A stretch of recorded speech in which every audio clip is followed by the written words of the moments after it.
Hello everyone, my name is Anzhelika. Today I'm going to talk about Git. Let's start with definitions. According to Wikipedia, Git is a version control system for tracking changes in source code during software development. Sounds too complicated, doesn't it?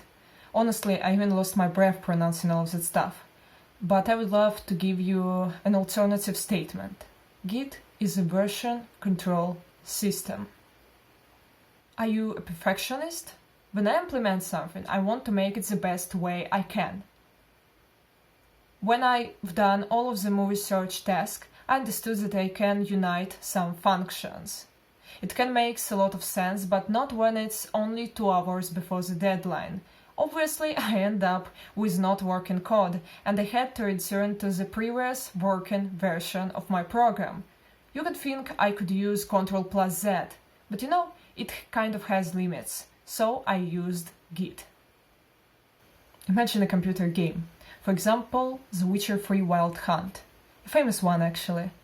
Almost every moment in the game you can save it. It means that you save the current conditions of your character, like amount of health, supplies, and missions completed.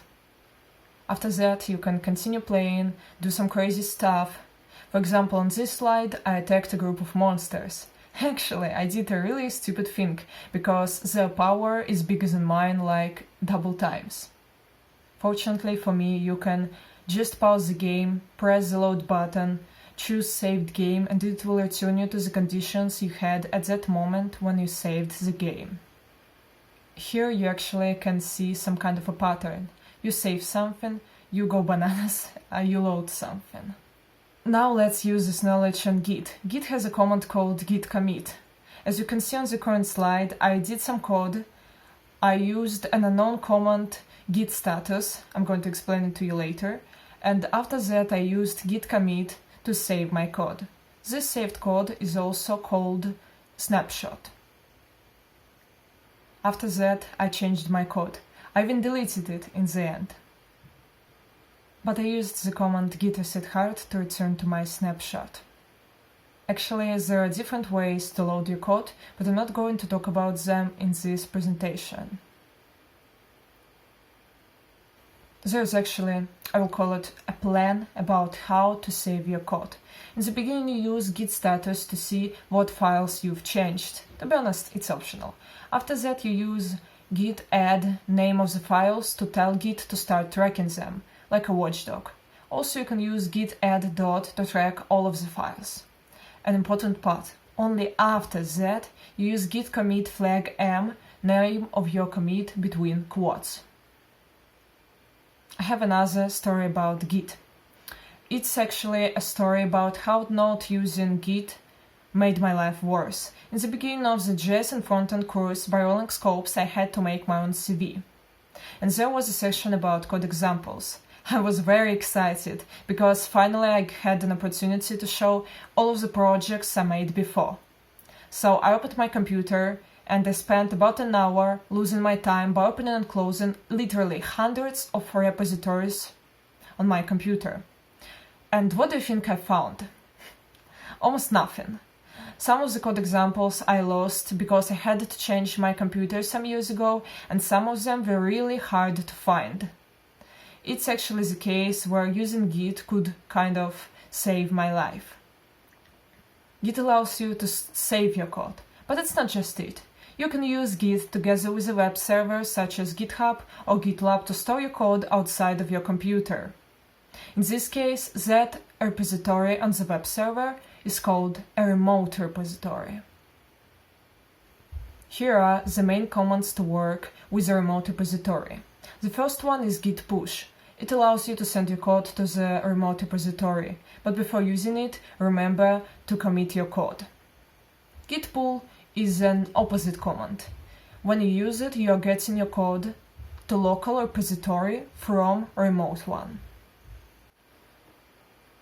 I have one more story to tell you. When I was 12 years old, Minecraft made a big impression on me. So I decided that I wanted to make games too. My best game was Google T-Rex. It's actually a game you can play in Google Chrome when you don't have the internet. I made my own copy of it using Scratch programming language. But after a while, I understood that I want someone to help me. Unfortunately, I didn't find any of my classmates or friends as much passionate about programming as I was. But now, telling all of it in front of you, I can't imagine how we would send our code to each other. It would probably be a big problem.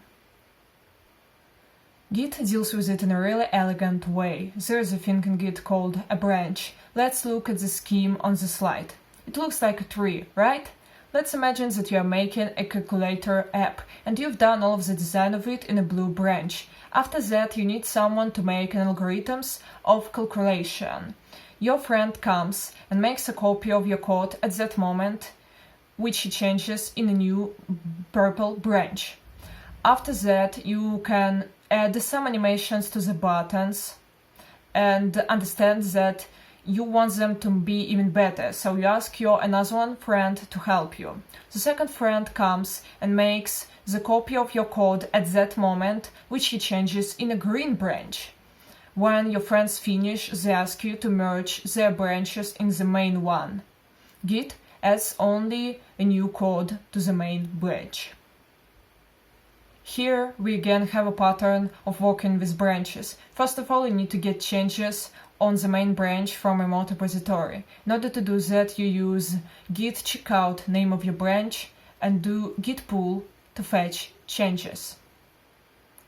After that, you create your own branch by git branch flag b name of your new branch and do some code. As soon as you finish, the next step is to send your code.